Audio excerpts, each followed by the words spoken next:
చూడు అనేది మనకు తెలిసిందండి. మనం సాదాసీదాగా భావించే వాష్రూమ్ని జపాన్, కొరియా, ఈజిప్ట్లో ఇంటికి ముఖంలో భావిస్తారు. దాన్ని తరచుగా శుభ్రం చేసుకునేవారు. మనలో చాలా తక్కువ మంది ఉంటారు. జపాన్ లాంటి చోట్లయితే వాష్రూమ్ని చిన్న మరక కూడా లేకుండా అద్దంలా మెరిసేలా చూసుకుంటారు. టాయిలెట్ను పరిశుభ్రంగా ఉంచడాన్ని భగవదారాధనగా భావిస్తారంటూ ఒక కథనాన్ని రాసుకొచ్చింది. లేకపోతే దేవాలయాలతోనే సనాతన ధర్మానికి రక్ష, 1000 ఏళ్ల చరిత్రలో టెంపుల్ సిటీలే మిగిలాయి.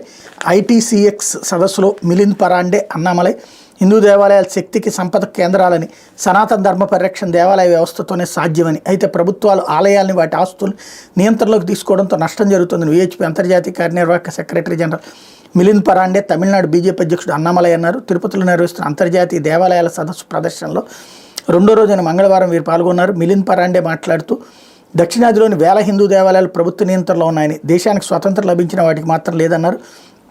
హిందూ ఆలయాలపై ప్రభుత్వాల ఆజమాయిషిని తప్పించి స్వయంగా నిర్వహించుకోవాలి అన్ని రాష్ట్రాల సీఎంలకు వినతులు ఇస్తున్నామని చెప్పారు. అన్ని రంగాల ప్రముఖులతో ధార్మిక రాజ్య పరిషత్, హిందూ సంక్షేమ నిధి ఏర్పాటు చేస్తామన్నారు. అలాగే హిందూ ఆలయాల ఆస్తులపై పెత్తనం చేస్తూ వాటి ఆస్తులను అన్యాక్రాంతం చేస్తున్న హిందూ మత ధార్మిక చట్టాల పాలక సంస్థలు రద్దు కావాలని తమిళనాడు బీజేపీ అధ్యక్షుడు కె అన్నామలై అన్నారు. తమిళనాడులో ఎన్డీఏ అధికారంలోకి వస్తే హెచ్ఆర్సీఈ చట్టాన్ని రద్దు చేసి దాని కింద 44,121 దేవాలయాలకు విముక్తి కల్పిస్తామన్నారు.